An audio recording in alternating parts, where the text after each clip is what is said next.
യെശയ്യാ പ്രവചനം 33 5 വാക്യം.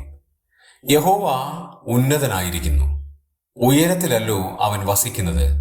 അവൻ സിയോനെ ന്യായവും നീതിയും കൊണ്ട് നിറച്ചിരിക്കുന്നു. യഹോവ ഉന്നതനാണ്. എന്താണ് കാരണം? ഉയരത്തിലാണ് ആ യഹോവ അധിവസിക്കുന്നത്. 66 വരുമ്പോൾ യെശയ്യാവ് വീണ്ടും പറയുന്നുണ്ട്, സ്വർഗം ദൈവത്തിന്റെ സിംഹാസനവും ഭൂമി ആ ദൈവത്തിന്റെ പാദപീഠവുമാണ്. അങ്ങനെയാണെങ്കിൽ ഇത്ര ഉന്നതനായിരിക്കുന്ന ഒരു ദൈവം വേറെ ഉണ്ടോ? ഇത്ര വലിയവനായിരിക്കുന്ന ദൈവം അങ്ങനെ ഉന്നതനായതിന്റെ കാരണം എന്താണ്?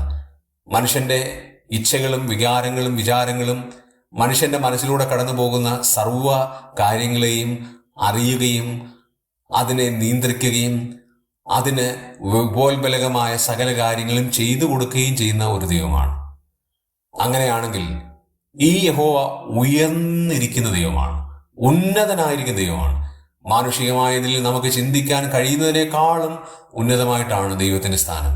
ആകയാൽ സർവ്വ ആരാധനയും സർവ്വമഹത്വവും നമ്മുടെ ഈ സൃഷ്ടിതാവും പരിപാലകനുമായ ദൈവത്തിന് അർപ്പിക്കാം.